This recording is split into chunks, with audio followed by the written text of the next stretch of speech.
Este livro é a mais extraordinária obra da literatura que este mundo já viu. A Bíblia superou em vendas qualquer outra publicação, tendo sido traduzida para mais idiomas que qualquer outra. Algumas pessoas eram tão devotas à crença de este ser o livro da Palavra de Deus que estavam dispostas até a morrer por ele. Sob o poder de Nero, eles foram devorados por leões ou queimados presos a estacas por Bloodmere, rainha da Inglaterra. Outros usaram este mesmo livro como justificativa para as cruzadas que ceifaram centenas de milhares de vidas inocentes. Esta é a história de como a Bíblia sobreviveu desde os tempos de Moisés até alcançar as margens da América no Mayflower.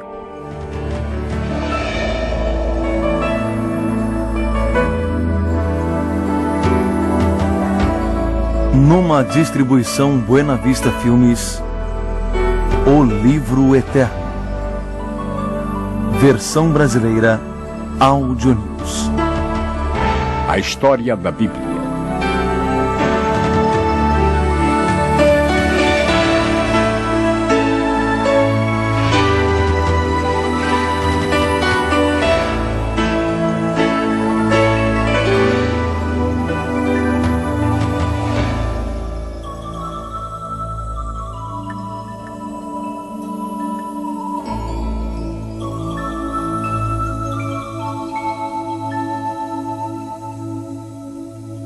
A Palavra de Deus em inglês, a Palavra de Deus para o Homem Comum, 389 a 1382 DC.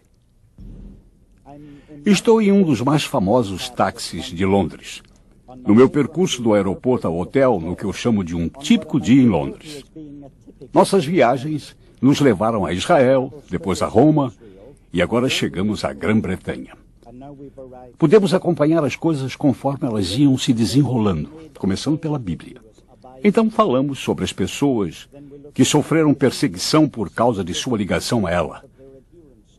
E agora eu quero lhes apresentar ao homem que nos deu a primeira Bíblia traduzida para o inglês.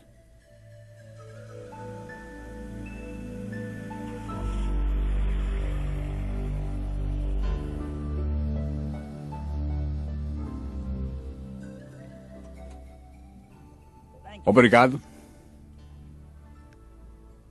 Obrigado. Vamos também falar sobre o fósforo que deu início ao fogo da reforma. Continue ligado, sim?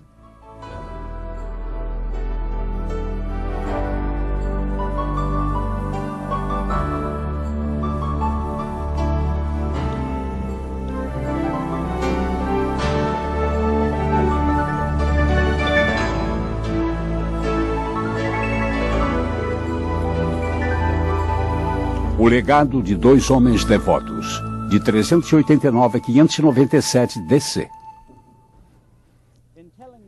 Falando sobre a história da difusão do cristianismo, farei uma pausa para lhes contar como ele chegou às margens do Império. Por este motivo estou aqui, próximo a uma antiga muralha romana que data do ano 55 AC. O cristianismo chegou à Grã-Bretanha através do exército. Este certamente contribuiu para a difusão do cristianismo no país. Descobri um lugar aqui na Inglaterra que foi escavado e onde viveu um general romano. E havia uma espécie de simbolismo nos muros da casa. Há um sinal e a cabeça de Cristo que datam do século IV e que se encontram no Museu Britânico. É um mosaico feito de azulejo e é de uma época que prova que o cristianismo esteve nesta ilha por volta do século III. Para contar melhor a história de como isto se deu nesta ilha, tenho o privilégio de lhes apresentar a dois homens muito importantes. Escócia. Embora muito do que sabemos sejam conjecturas, São Patrick parece ter nascido na Escócia no ano 389 DC. Seu pai era considerado um homem rico. Era diácono e, sem dúvida, São Patrick foi instruído na disciplina cristã. Quando tinha 16 anos, um grupo de saqueadores pilhou sua vila e ele foi levado cativo à Irlanda. Trabalhou durante 6 anos como líder dos pastores de ovelhas. Sua visão religiosa o manteve vivo. São Patrick conseguiu escapar e encontrou um grupo de comerciantes marítimos que estavam levando cães irlandeses para o continente. Ele tratou com eles para que o deixassem ir junto e 3 dias depois aportavam na França. Ele permaneceu em companhia desses homens nos 2 primeiros meses e então fixou-se em algum lugar na área do Mediterrâneo. Mas a saudade de casa era tão forte que ele logo voltou à sua cidade natal. Segundo a lenda, um dia ele foi visitado em sonho por um homem chamado Vitório. Ele carregava alguns rolos de pergaminho. Um desses pergaminhos levava o nome de Irlanda. Vitório pegou o pergaminho e entregou a São Patrick e disse: "Venha e esteja entre nós novamente." E baseado nisto, São Patrick se comprometeu a retornar à cidade onde fora sua prisão e tentar ganhar aquelas pessoas para Cristo. E assim, ele fez contra a vontade de seus amigos. Levou 14 anos para se preparar, mas finalmente voltou. De acordo com a lenda, foi aqui, nas ruínas do castelo de Dunstafrug, que ele montou seu quartel-general e de onde expandiu sua obra até alcançar toda a Irlanda do Norte. E finalmente converteu todas essas pessoas ao cristianismo. No ano 461 ele se aposentou, na época em que era bispo de Armagh.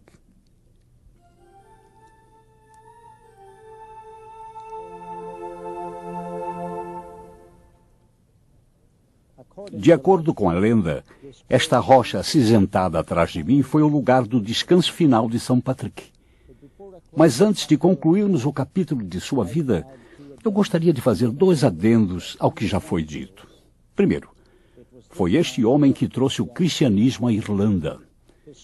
Historiadores discordam com inúmeros fatos de sua vida, mas nenhum deles contesta essa questão. A Irlanda deve a este homem a chegada do cristianismo à ilha. Segundo, é em relação ao fato de que, na ausência de São Patrick, da Escócia, esta se voltou novamente ao paganismo. Mas sob a influência de São Patrick na Irlanda, 102 anos depois, em meio às centenas de pessoas que foram trazidas para Cristo, havia um outro homem, que numa embarcação feita de pele de baleia, na companhia de 12 pessoas, deixou a ilha e foi para a Escócia para evangelizar. E seu nome era São Columba. São Columba nasceu em dezembro do ano 521 DC, na parte norte da Irlanda conhecida como Ulster. Ele era descendente de uma família real e, de acordo com muitos relatos, ele poderia ter sido o rei da Irlanda. Foi Finian, o principal abade erudito da época, que apresentou São Columba uma vida de real compromisso com Cristo e de estudo sistemático das Escrituras. São Columba foi ordenado ao sacerdócio. Ele, junto com outros monges, começaram a estabelecer monastérios. Durante este período, a lenda nos relata mais de 100 mosteiros fundados por São Columba. Ele decidiu deixar sua terra natal, a Irlanda, e ir para a Escócia. Reunindo 12 companheiros numa imitação aos 12 apóstolos, São Columba partiu rumo às terras pagãs do extremo norte. Eles finalmente aportaram na pequena ilha de Iona, aproximadamente 800 metros de distância do continente. São Columba tratou logo de construir um mosteiro, o qual iria servir de base em seu campo missionário. Nesta época, Iona se tornou o principal centro de evangelização da Escócia e norte da Inglaterra. Ele foi ainda corajoso bastante para levar o evangelho ao rei bárbaro dos Picts, o que resultou em sua conversão e, como consequência, uma paz relativa ocorreu entre os Picts e os escoceses. Graças à sua devoção, São Columba é uma peça fundamental para a história do Livro Indestrutível. Ele escrevia poesias e amava profundamente os livros poéticos da Bíblia, em especial os Salmos. O exemplo de São Columba, de autorrenúncia e vida piedosa, foi reforçado por várias manifestações milagrosas de poder, profecia e cura. Sua grande dedicação à Bíblia o transformou no maior missionário que a Escócia e a Irlanda já conheceram. Aos 75 anos de idade, após gastar um dia transcrevendo um salmo, ele levantou de sua cama para se juntar aos seus irmãos em sua tradicional tarefa da meia-noite. Chegando até eles, enfraquecido pelos anos de lida, ajoelhou-se no altar e caiu desfalecido.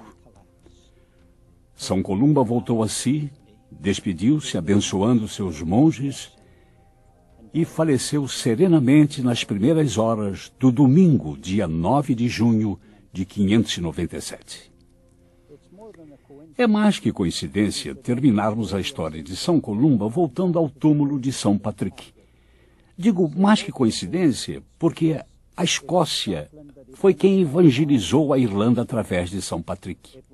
E foi a Irlanda que evangelizou a Escócia através de São Columba.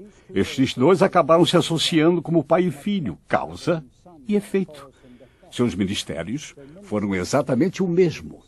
O efeito de seus ministérios foi exatamente o mesmo. E por coincidência, ambos os corpos foram enterrados na mesma sepultura. Segundo a tradição, esta é a rocha da sepultura de São Patrick e São Columba. O Cocheiro e o Erudito, de 650 a 735 DC. Façamos agora uma pausa em nossa história para prestar honras a um grupo de homens deste antigo período inglês ou anglo-saxão. Estes homens tentaram, por meios primitivos, traduzir as escrituras para sua língua nativa. Um deles foi um simples cocheiro.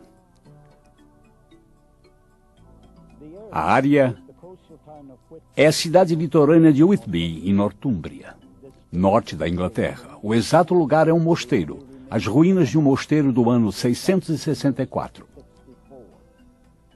Foi quando uma grande convenção ocorreu aqui, onde foi debatido se deveria ser mantida a data britânica para a Páscoa ou deveriam convertê-la para a data romana. É bem provável que um certo homem chamado Caedmon estivesse presente nessa convenção, pois ele só faleceu 16 anos depois, no ano 680. Caedmon era um homem de estábulo. Ele cuidava dos cavalos e do gado, e ao final de um dia de trabalho, as mais diversas pessoas do monastério se reuniam no saguão principal. Ficavam em volta de uma grande fogueira e festejavam. Eles se divertiam tocando harpa e cantando uns para os outros. Sempre que era a vez de Caedmon cantar, ele se desculpava em voz baixa, pois havia coisas importantes a fazer no estábulo. E tinha que tomar conta dos cavalos e do gado. Numa ocasião dessas, quando voltava ao estábulo, ele recebeu, segundo a história, uma visita divina. O anjo disse: Caedmon, cante para mim. Ele disse: eu não sei cantar, e é por isso que deixei a festa. O visitante insistiu: cante para mim, Caedmon. Ele então respondeu: o que devo cantar? Ele disse: cante sobre o início da criação. Caedmon cantou e se surpreendeu não só com o seu talento para o canto, mas também com o conhecimento que tinha sobre a história da criação.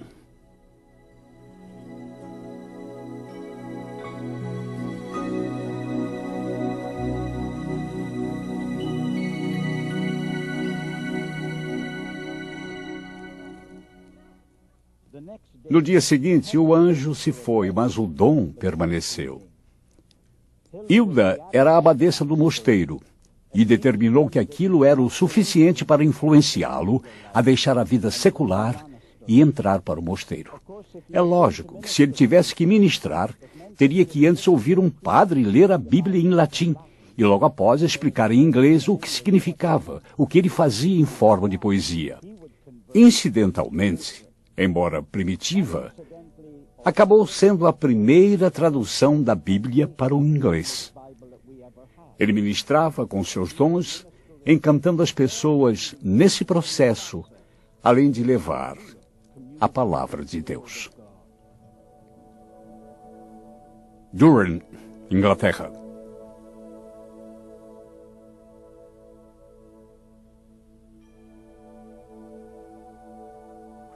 Cristo é a estrela matutina, a qual traz aos santos a promessa da luz da vida após a escuridão da noite deste mundo, trazendo assim dias eternos. Esta é uma tradução moderna de Apocalipse, capítulo 2, versículo 28. Você pode notar que estava escrito em latim. Isto é o mais próximo que hoje chegamos à tradução do que nos foi dado pelo venerável Bedi. Ele é a quarta pessoa da qual quero falar. Os restos mortais desse homem estão sob esta laje. Este túmulo encontra-se em uma das alas da grande catedral de Durham. Esta catedral é uma das, se não a mais antiga catedral da Inglaterra. Mas como o corpo veio parar aqui é uma história à parte. Ocorreu que o venerável Bedi faleceu no ano de 735 e antes do ano 1022, alguém desta localidade foi até o local de seu sepultamento e trouxe os restos mortais para cá. Eles se encontram aqui desde então, porém o lugar onde ele morreu e exerceu o seu ministério foi em Jarrow, no Tyne.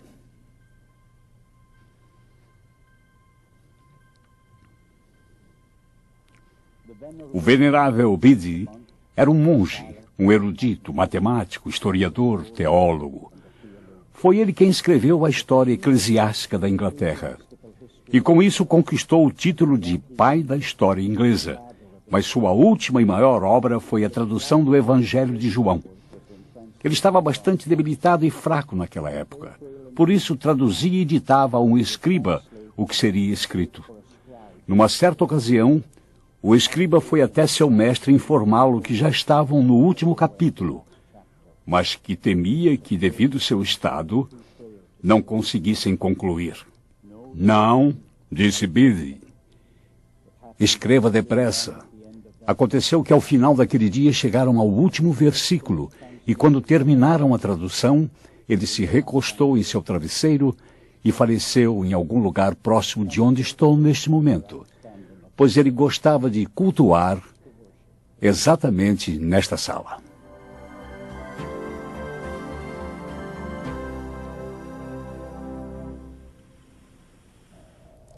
A Era da Intolerância, de 1100 a 1300 DC.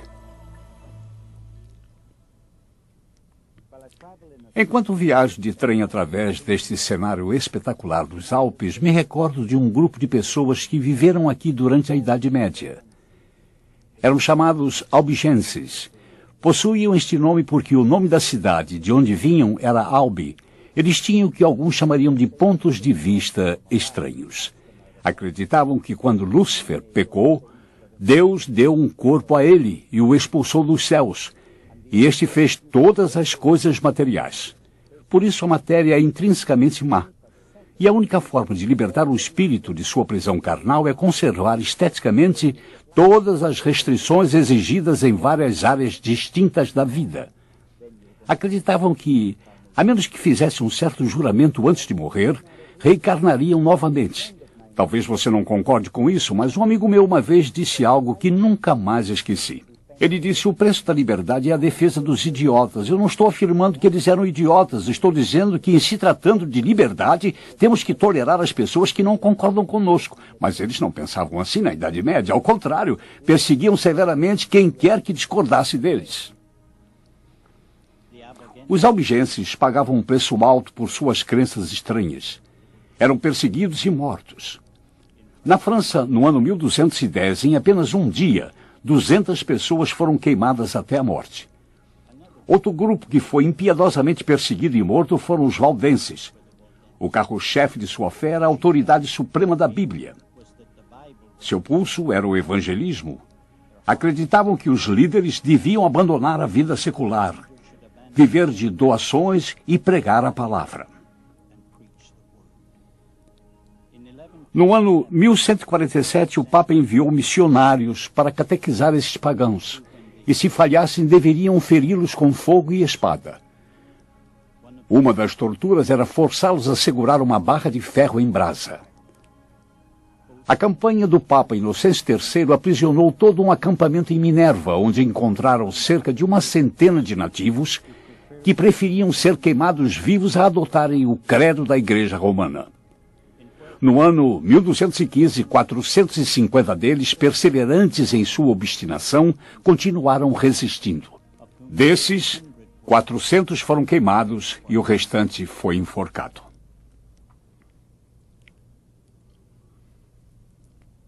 A perseguição de fato teve o mesmo efeito que tivera na Roma Antiga. Multiplicou-se o número de pessoas e fortaleceu sua resolução. Foi quando vieram para o Vale Piedmont, nos Alpes, e assim fizeram para se refugiarem. Mas houve um abalo mundial em maio de 1655. Emanuel II introduziu seu exército para obrigar um édito. O édito consistia em renegar a fé ou desocupar o lugar. O mundo ficou perplexo com isso. Muitos mandaram suas mulheres, crianças e idosos para as regiões montanhosas, para que ficassem seguros, enquanto os jovens e os homens ficaram para esperar o inimigo. Mas o inimigo acabou encontrando o esconderijo onde estavam as mulheres, idosos e crianças. Eles foram empurrados do alto. Até mulheres com crianças nos braços eram lançadas daquelas montanhas íngremes. Foi John Middleton que disse que seus corpos estavam espalhados no frio das montanhas alpinas. Encorajaram Oliver Cromwell a escrever uma carta pública, e assim ele fez, trazendo a todos um alívio temporário.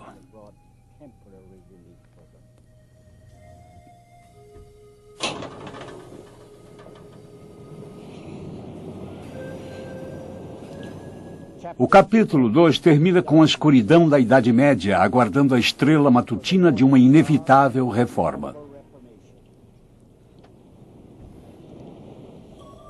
John Wycliffe, tradutor da primeira Bíblia em inglês, ano de 1324, DC. Neste momento eu estou num barco no rio Tâmisa, na Londres moderna. Atrás de mim pode-se ver a famosa Torre de Londres e logo após a Ponte da Torre. Mas não é a Londres de 1324, quando John Wycliffe nasceu.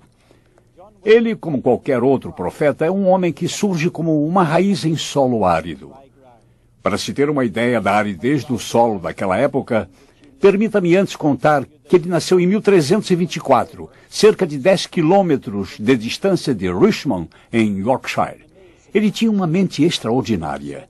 Diziam que era capaz de debater com homens em um concílio e argumentar até não terem mais uma única pergunta sequer ou uma resposta para dar.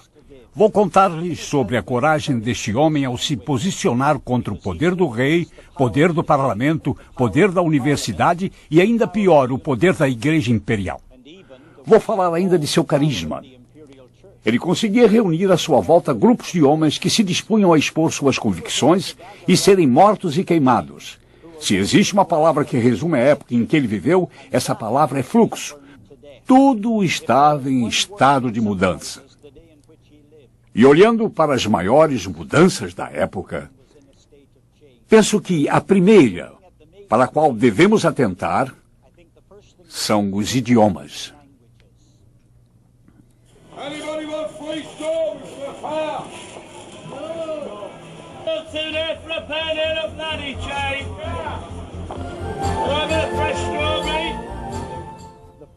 A primeira importante área é a da linguagem. As pessoas que viviam nessa época falavam inglês médio. Tecnicamente é a mesma linguagem que se usa hoje. Mas se os ouvíssemos falando naquela época, não entenderíamos. De igual modo, se eles estivessem aqui nas ruas de Londres me ouvindo falar, certamente não me compreenderiam.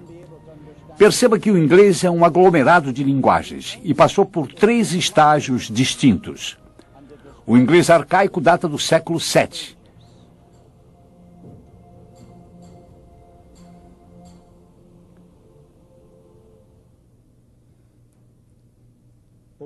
Vocês não podem esquecer que isto aqui é uma ilha e tem apenas 966 quilômetros de extensão. De John O'Groats até Land's End, ou seja, do início da Escócia até o final da Inglaterra, não há um lugar na ilha em que se fique mais de 160 quilômetros de distância do oceano. Quando não havia um governo central, invasores estiveram aqui em mais de uma ocasião. Muitos acabaram ficando. Os Jutes, por exemplo, se fixaram ao norte, os saxões ao leste e os anglos se fixaram no centro, ao longo da fronteira escocesa até o rio Tâmisa. A língua falada pelos anglos era a de Marcian, e era o tipo de linguagem usada aqui em Londres naquela época.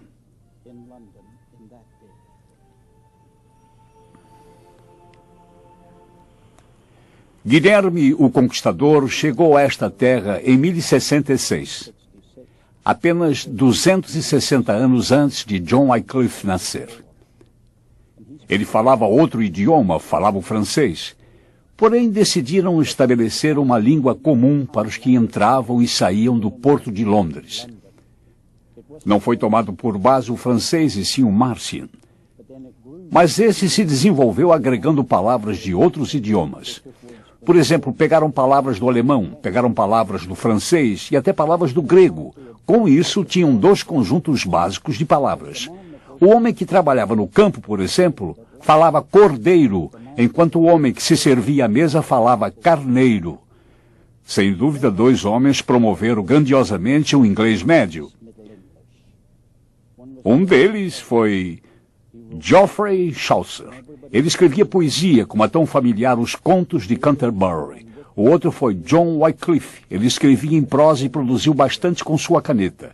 Quanto a isso, não há dúvida, esses homens eram parceiros, companheiros e certamente influenciaram muito um ao outro.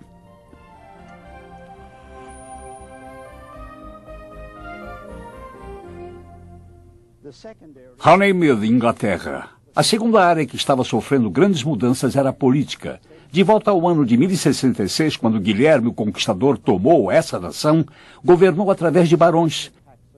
Esses barões recolhiam impostos e organizavam um exército para ele. Seu trono foi deixado para seus sucessores, e um deles foi o rei John. Quando o rei John herdou a coroa, com ela vieram enormes débitos, e ele precisava discorrer longamente sobre essas dívidas, pois queria guerrear contra a França, mas os barões se mostraram irredutíveis. Ele tentou evitá-los. Chegou até a prometer ao rei Mohammed de Marrocos que se ele o ajudasse com exércitos, se tornaria muçulmano, mas eles não aceitaram. O rei John também não podia recorrer ao Papa, pois tinha violado as leis papais apontando seu próprio arcebispo de Canterbury. Apesar de todos os seus esforços, o rei John foi obrigado a chegar a um acordo com seus barões, e estes o fizeram assinar um documento que ficou conhecido como Carta Magna, em 1215. Este tratado se deu nesta ilha, atrás de mim, em Runnymede, no rio Tâmisa. John Wycliffe tomou esse documento, a Magna Carta, e teceu na estrutura da vida política e religiosa da Inglaterra. E uma das ferramentas que o auxiliou a realizar esta tarefa foi sua Bíblia. O campo de batalhas, 1350 DC. Não é difícil resumir os 60 anos que John Wycliffe viveu desde 1324 até 1384. Os primeiros 16 anos de vida foram vividos na obscuridade, até onde os historiadores conhecem, até que se mudou para a cidade de Oxford.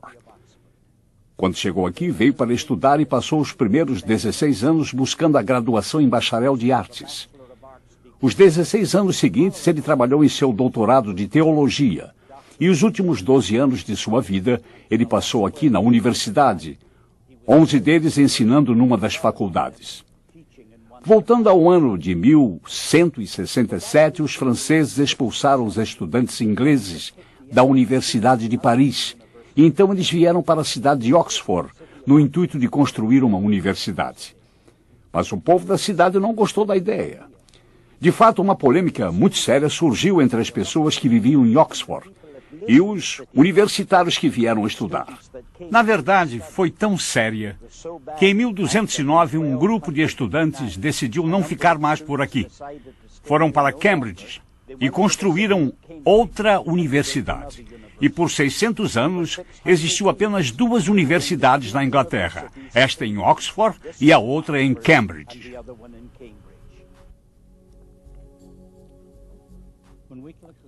Quando Wycliffe tinha 24 anos, uma terrível peste negra assolou a Europa e, por fim, chegou à Inglaterra. Não havia cura. Seus tentáculos alcançavam ricos e pobres, jovens e velhos, e causou grande temor ao coração de Wycliffe. O povo de Londres passou a utilizar os campos abertos de Smithfield como um local comum para enterros, onde colocavam 200 vítimas todos os dias. Aquele luto diário continuou até que a praga tivesse dizimado centenas de milhares de vidas.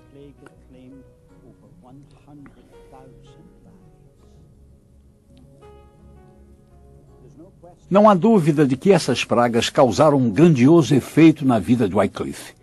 Na verdade, dois dos maiores fatores que fizeram deste homem um reformador, um deles está relacionado a essas pragas. Isso trouxe um incrível efeito espiritual sobre sua vida. Eu não sei porquê, mas pela convivência com a morte, ele passou a ter um grande temor de Deus. Isso fez pensar em suas prioridades e então começou a reformulá-las. Ele perdeu todo o medo do homem. Não importava mais para ele se era o Papa ou o Potentado, até onde lhe dizia respeito. A verdade era a máxima prioridade. Essa experiência espiritual em sua vida penetrou fundo em seu coração. De fato, isso tocou em cada fresta de sua alma.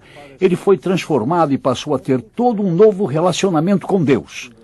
O segundo fato significante que ocorreu em sua vida foi devido ao ambiente aqui na Universidade de Oxford. Ele veio para a Faculdade Queen's, mas se formou em Merton. Não sabemos por que ele mudou de faculdade no meio dos estudos. Apenas sabemos que ele deve ter sido um aluno excepcional, já que por 4 anos, após ter conseguido o bacharelado em artes, o posto de mestre da faculdade Balliol foi conferido a ele. E 1 ano depois de se tornar mestre de Balliol, foi ordenado ao ministério. E em seguida recebeu uma indicação do governo. A primeira foi em Filgan, em Lincolnshire, e a segunda foi em Lutterworth. Quando diz conferida pelo governo, vocês devem se lembrar que essa era uma época em que a igreja e o Estado eram um só. Com isso, todos os dízimos que eram entregues à igreja iam para o Estado, e o Estado fazia as indicações àqueles que seriam os ministros das várias paróquias. Portanto, para ele foi uma outorga do que ele chamou de viver.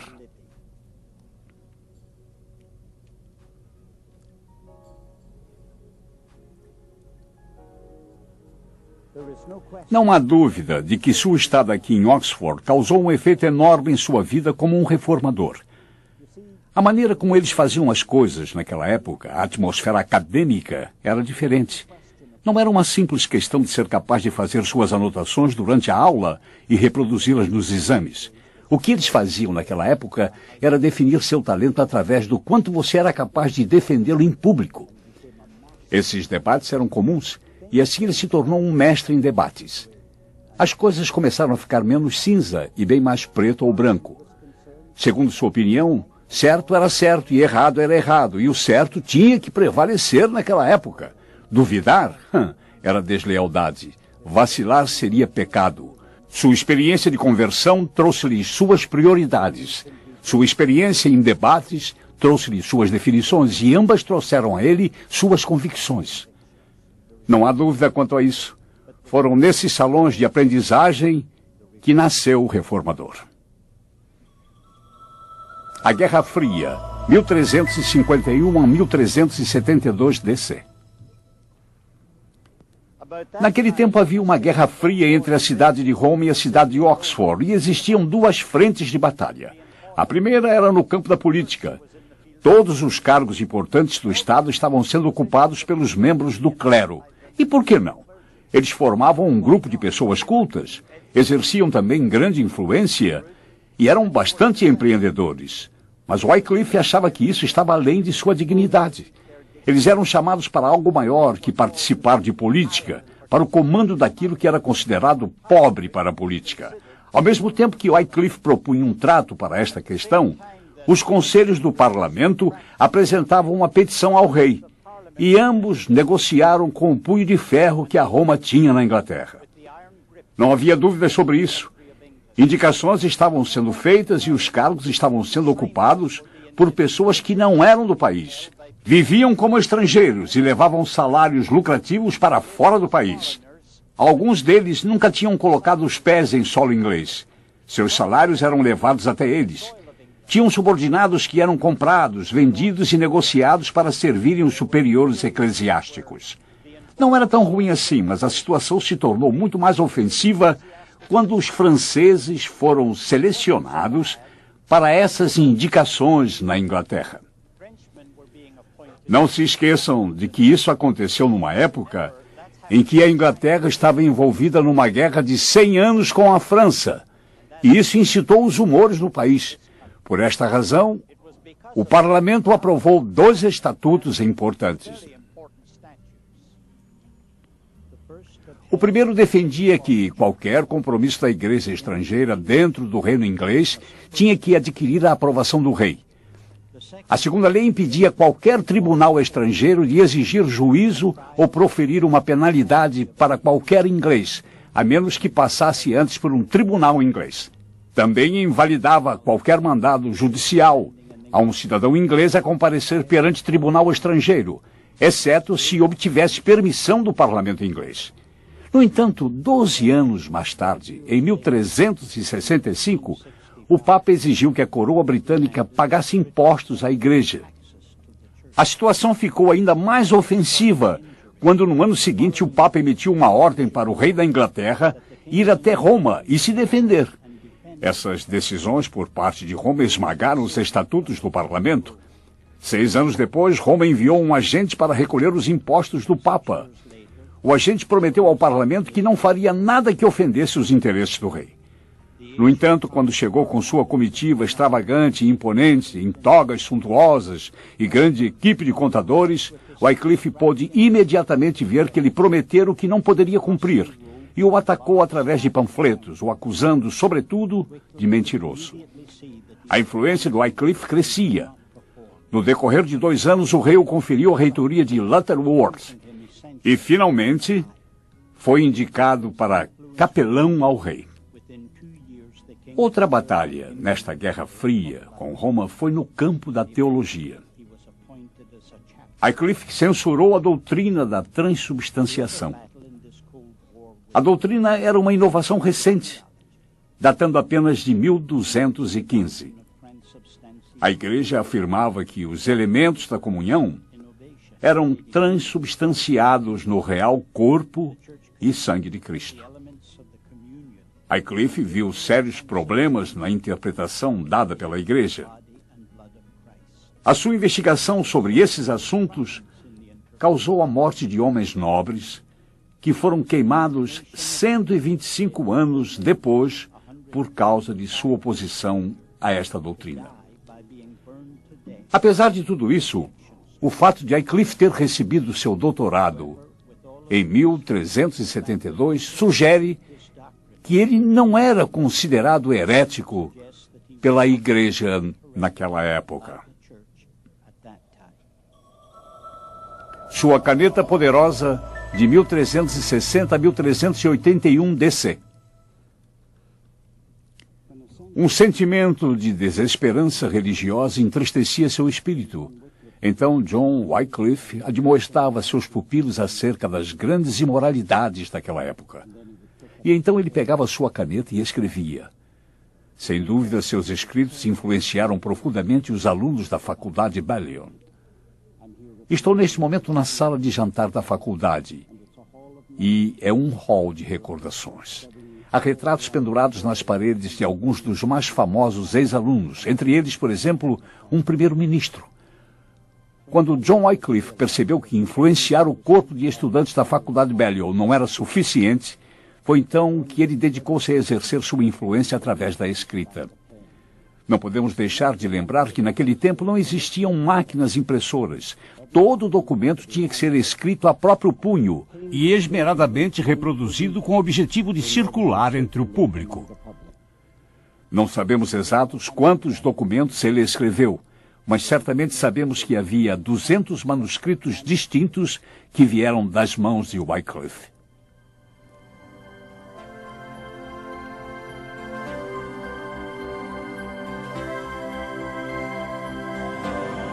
Londres, Inglaterra, Conselho Parlamentar.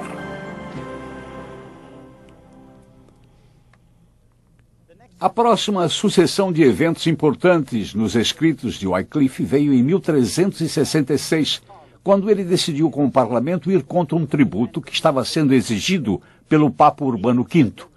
Ele considerava as solicitações do Papa inconstitucionais, porque violavam o estatuto parlamentar e, ao mesmo tempo, eram injustificadas. Eles promoveram a divisão da Igreja e Estado, que exigiu que Wycliffe se postasse de um lado ou do outro. Ou ele defendia a Igreja, ou defendia o Estado. Naquela ocasião, ele acreditava que a Igreja estava sendo injusta com o Estado. Sua posição trouxe-lhe certo privilégio, não apenas com a realeza, mas também com os membros do parlamento, pelo qual ele, de fato, se tornou o capelão do rei em 6 de novembro de 1375. Sua caneta se tornou a arma que ele usava com habilidade.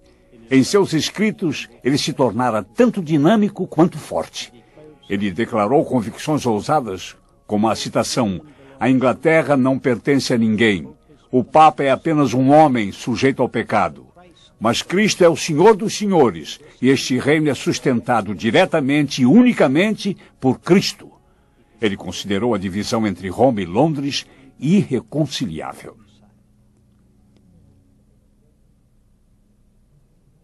A ponta de sua caneta tão produtiva era como uma espada, cortante, como se a ponteira tivesse sido mergulhada em ácido.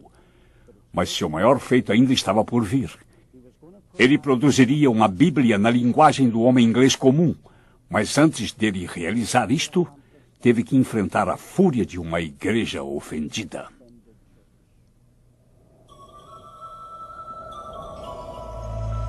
Heresia, de 1377 a 1383 DC. Catedral de São Paulo, Londres, Inglaterra. Após Wycliffe ter escrito seu domínio civil, todas as ameaças contra ele acabaram se tornando ataques. Sabiam que sua boca deveria ser silenciada, mas não imaginavam como fazer tal coisa sem ter antes que convencer o público de que ele era culpado por heresia. Para convencê-los de que ele era um herege, teriam que levá-lo a juízo. E este foi o primeiro desses tribunais que aconteceram na Catedral de São Paulo. 5 bulas papais foram publicadas e apresentadas a Eduardo III, que na época estava muito doente. A bula papal é um mandamento que é dado pelo Papa. A um grupo de monges mendicantes era dado os escritos de Wycliffe, e eles deveriam analisar minuciosamente e descobrir se havia alguma heresia. E a conclusão foi que conseguiram enumerar 19 heresias. Com base nisso, o Papa ordenou sua prisão, e que lá permanecesse por um período de 3 meses. E aí então deveria comparecer perante o Papa em Roma. No entanto, Wycliffe ficou doente e Eduardo III morreu. E tais bulas perderam seu efeito na Inglaterra. Assim, um novo mandamento foi dado pelo Papa a todos os membros da família real e ao reitor da Universidade de Oxford. A data foi fixada, seria 19 de fevereiro de 1377, e foi neste edifício atrás de mim onde esse tribunal ocorreu. Uma multidão fanática que era cegamente submissa à igreja veio e lotou a área em frente à igreja. Quando Wycliffe chegou, trouxe consigo uma pequena procissão. Era precedido de 2 dos mais poderosos homens da Inglaterra, Lord Percy, o Marechal da Inglaterra, e John de Gaunt, o Duque de Lancaster. Eles galgaram bravamente seu caminho através da multidão hostil que se aglomerava à entrada da igreja. Assim que alcançaram o limiar, já havia uma sólida barreira de pessoas. Elas se agitavam, levantavam as mãos em protesto e vaiavam a comitiva de Wycliffe. Lord Percy e Courtenay, o dirigente do ato, trocaram entre si palavras de desagravo. Percy notou que Wycliffe ficara de pé durante este diálogo. Virou-se então para ele e disse: "Sente-se e descanse." Esse ar de autoridade enfureceu o dirigente. Então ele gritou: "É inconcebível que alguém intimado a se apresentar diante de um bispo deva sentar-se durante seu pronunciamento. Ele deve e continuará de pé." Um tumulto surgiu e interrompeu o processo das atas, e Wycliffe e seus acompanhantes escaparam do perigo ameaçador. No ano seguinte, tudo havia mudado para Wycliffe. Aquele ano foi a eleição de um papa rival e o início da dissidência de 40 anos, com 2 ou mais papas se confrontando durante esse período. Isso enfraqueceu dramaticamente o poder do papado, o que permitiu a Wycliffe fazer o que quisesse. E assim ele começou a desenvolver ideias mais radicais, as quais em qualquer outra época da Idade Média teria resultado na sua destruição. Em 1381, ele publicou o seu fiel Eucaristia, e logo em seguida 12 proposições. Esses escritos atacaram diretamente a doutrina da transubstanciação. Wycliffe considerava tal ensinamento antibíblico e sem sentido. O efeito desses escritos fez Wycliffe perder todos seus amigos influentes no palácio, no parlamento e na faculdade. Agora, ele estava só. Após mais uma tentativa frustrada de seus perseguidores, Wycliffe se preparou para sua batalha final.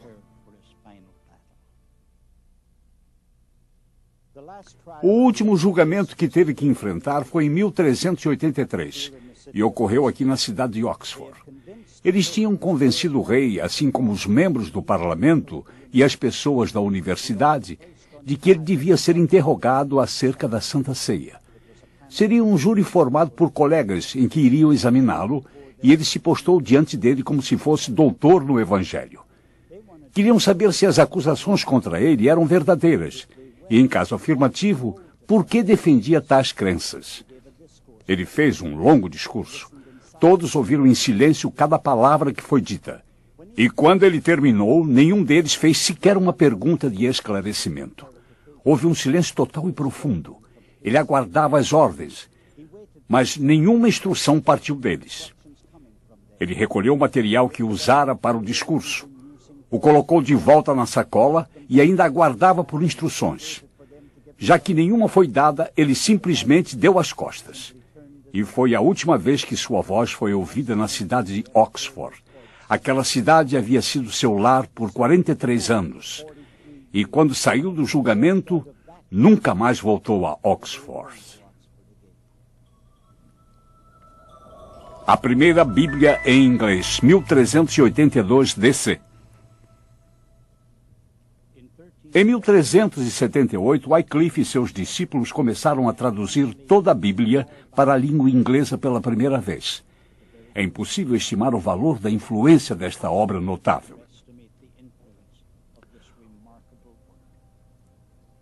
Wycliffe defendia que a Bíblia continha toda a revelação de Deus e que era desnecessário qualquer ensinamento além, pela tradição da Igreja, Papa ou qualquer outra fonte. Além disso, qualquer outra autoridade, tradição ou até os papas deveriam ser avaliados através das Escrituras. E, por fim, que houvesse livre acesso à Bíblia para todos os cristãos, até mesmo aos plebeus. E, em seguida, naturalmente, que a Bíblia fosse traduzida para a linguagem comum do povo. Não foi uma tradução das línguas originais por duas razões. Os manuscritos que mais tarde foram disponibilizados ainda não tinham sido descobertos, e os idiomas nos quais os documentos originais foram escritos eram ainda desconhecidos na Inglaterra. Mas Wycliffe era bom em latim clássico, e a fonte de sua tradução das Escrituras foi a Vulgata Latina de Jerônimo, do ano 405 d.C. Quanto tempo Wycliffe e seus discípulos levaram para traduzir o Novo Testamento, nós não sabemos. Sabemos apenas que isto se deu quando ainda lecionava em Oxford, pois só a concluiu em 1380. Presumindo que o trabalho de tradução levaria alguns anos, subentende-se que isso foi desnecessário por causa das ameaças contra sua vida na Catedral de São Paulo e mais tarde no Palácio Lambeth. Ele acreditava piamente que iria terminar seus dias numa masmorra em uma das 7 colinas de Roma, ou numa fogueira em Londres.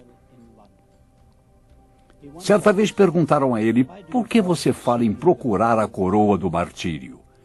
Pregue o Evangelho de Cristo para os prelados altivos, e o martírio não tardará em encontrá-lo. O quê? Disse ele. Devo viver em silêncio? Nunca. Deixe que o infortúnio venha. Eu estarei aguardando. Ele deduziu que a vida era incerta, que nenhum efeito suportável resultaria de seus esforços. Além disso, o livro indestrutível chegaria às mãos de jovens pregadores. Em 1382, ele concluiu o Velho Testamento e, pela primeira vez na história da Inglaterra, o povo teve a Bíblia em sua própria língua. Atrás de mim está a igreja paroquial de Lutterworth, onde John Wycliffe foi reitor nos últimos 12 anos de sua vida. Ele não vinha aqui com tanta frequência até deixar a cidade de Oxford, quando veio para copiar suas Bíblias. Para reproduzir uma de suas Bíblias, toda escrita à mão, levou 10 meses. Diferentes historiadores nos deu custos diferentes para adquirir uma dessas Bíblias. Elas custavam algo entre 30 e 40 libras, ou seja, 9.600 centavos. E lembre-se que esta era uma época em que uma galinha poderia ser comprada por 2 centavos e um porco poderia ser comprado por 4 centavos. John Fox, um historiador, disse que as pessoas traziam um peso de feno para que pudessem adquirir um dos Novos Testamentos por um dia. E era registrado que alguns deles trabalhavam por um mês e davam todos os seus ganhos de um dia de trabalho para obter uma página da Bíblia.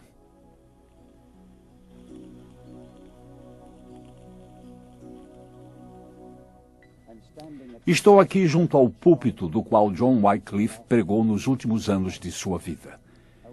Percebo que este é um púlpito moderno, se comparado a outros, mas entendo que há fragmentos da Bíblia que datam daquela época. Estranho quando se pensa nisso. Dos limites deste pequeno pódio, sua voz ecoou tão claramente que alcançou de norte a sul esta nação.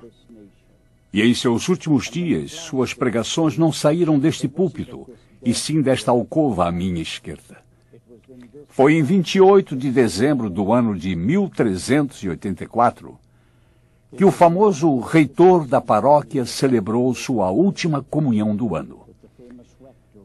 De fato, esta veio a ser a última comunhão de sua vida.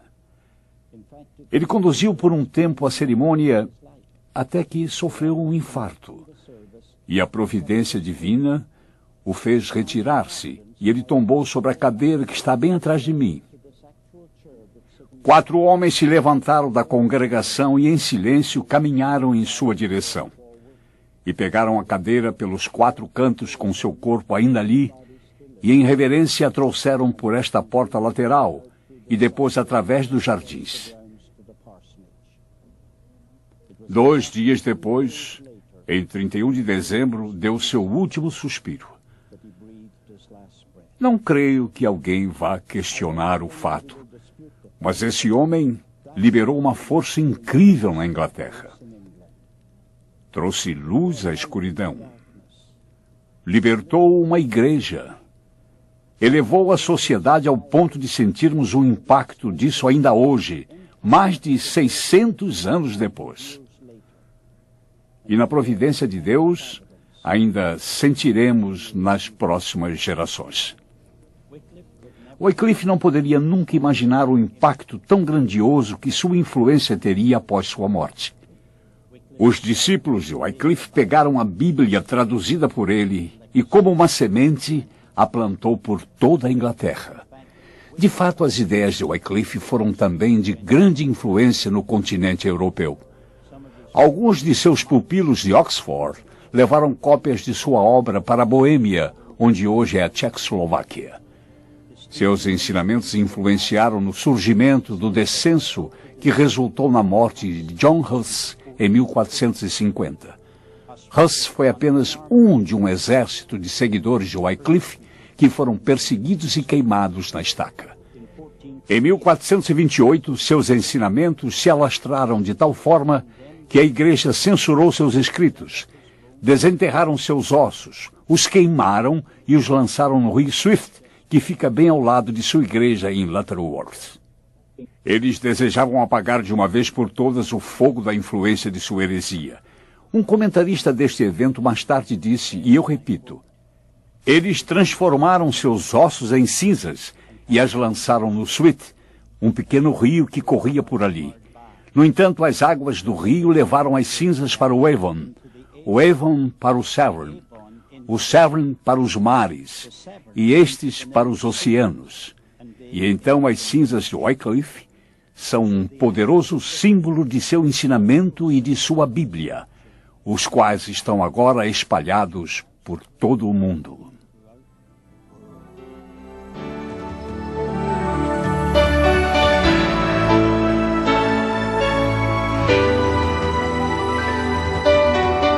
Versão brasileira Audio News.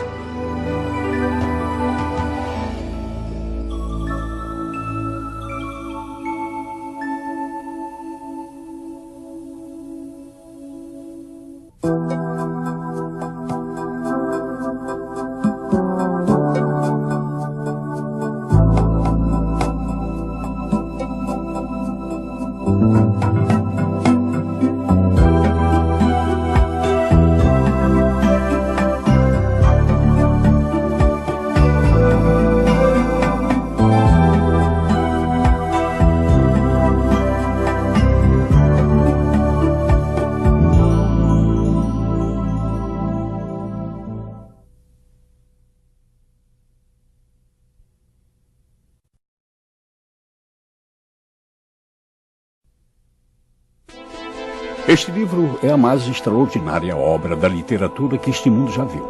A Bíblia superou em vendas qualquer outra publicação, tendo sido traduzida para mais idiomas que qualquer outra.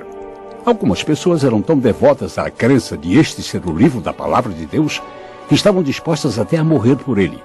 Sob o poder de Nero, eles foram devorados por leões ou queimados presos a estacas por Bloodmere, rainha da Inglaterra. Outros usaram este mesmo livro como justificativa para as cruzadas que ceifaram centenas de milhares de vidas inocentes. Esta é a história de como a Bíblia sobreviveu desde os tempos de Moisés até alcançar as margens da América no Mayflower.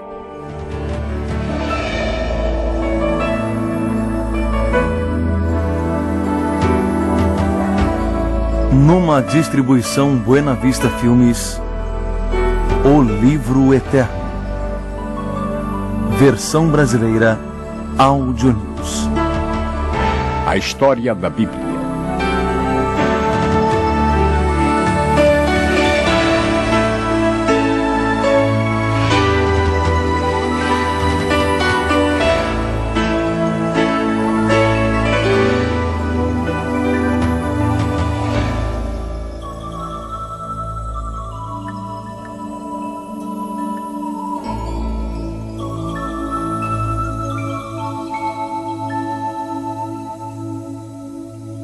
A Palavra de Deus em inglês, a Palavra de Deus para o Homem Comum, 389 a 1382 DC.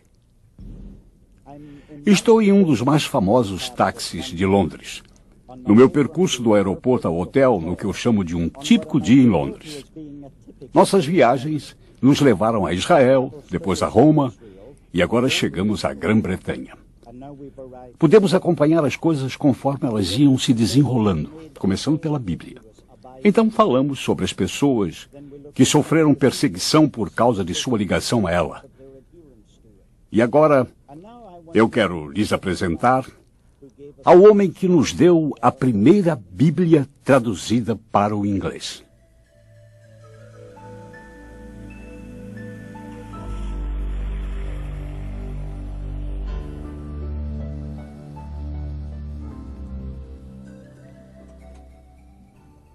Obrigado. Obrigado. Vamos também falar sobre o fósforo que deu início ao fogo da reforma. Continue ligado, sim?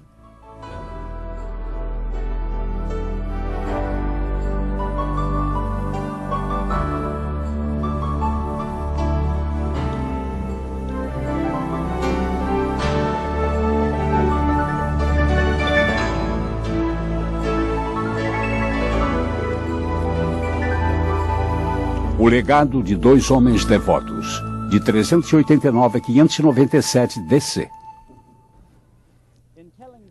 Falando sobre a história da difusão do cristianismo, farei uma pausa para lhes contar como ele chegou às margens do Império. Por este motivo estou aqui, próximo a uma antiga muralha romana que data do ano 55 AC.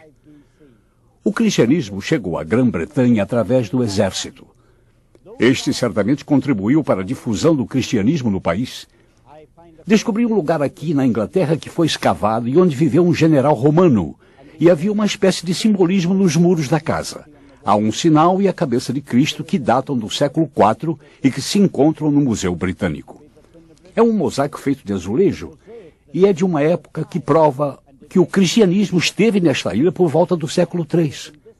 Para contar melhor a história de como isto se deu nesta ilha, tenho o privilégio de lhes apresentar a dois homens muito importantes. Escócia.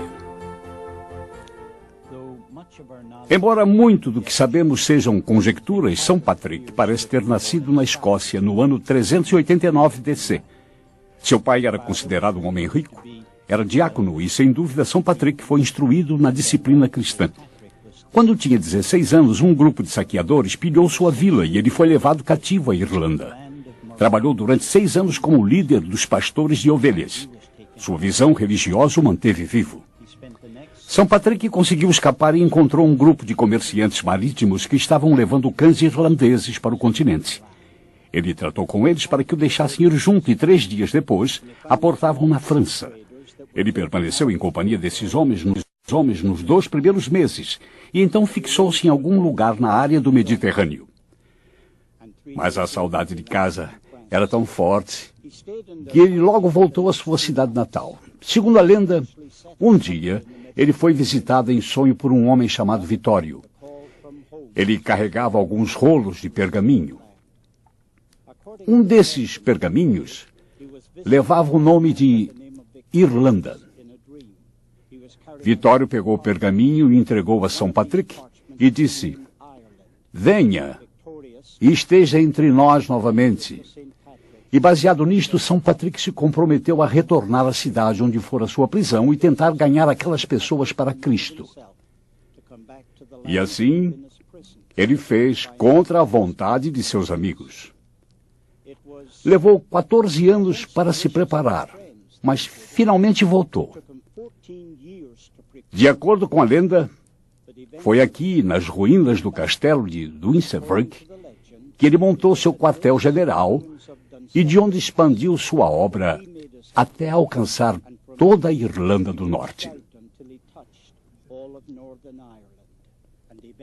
E finalmente converteu todas essas pessoas ao cristianismo. No ano 461 ele se aposentou, na época em que era bispo de Armagh.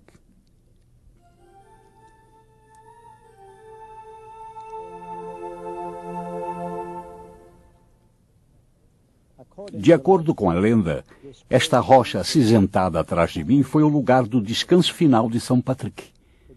Mas antes de concluirmos o capítulo de sua vida, eu gostaria de fazer 2 adendos ao que já foi dito. Primeiro, foi este homem que trouxe o cristianismo à Irlanda. Historiadores discordam com inúmeros fatos de sua vida, mas nenhum deles contesta essa questão. A Irlanda deve a este homem a chegada do cristianismo à ilha.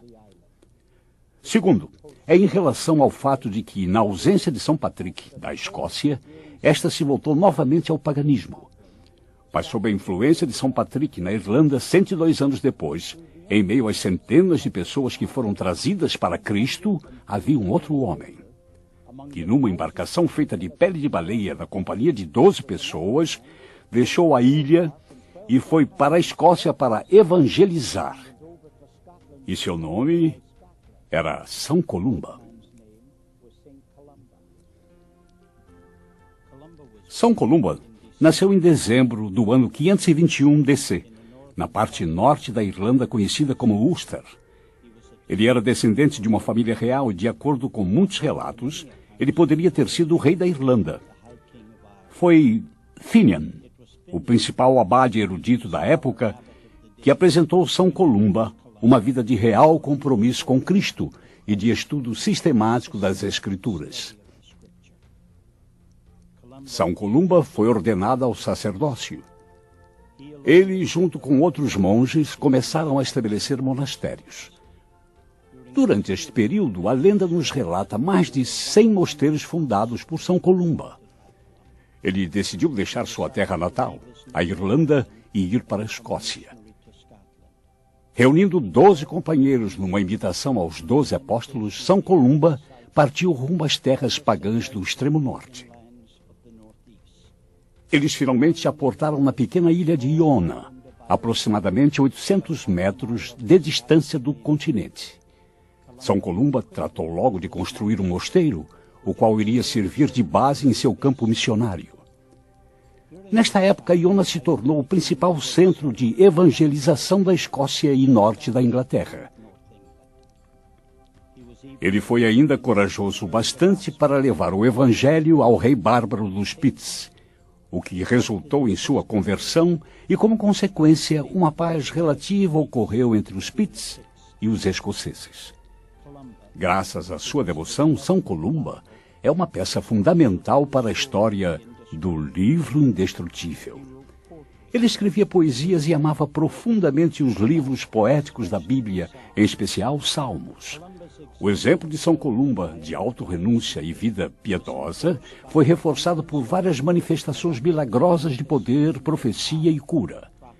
Sua grande dedicação à Bíblia o transformou no maior missionário que a Escócia e a Irlanda já conheceram. Aos 75 anos de idade, após gastar um dia transcrevendo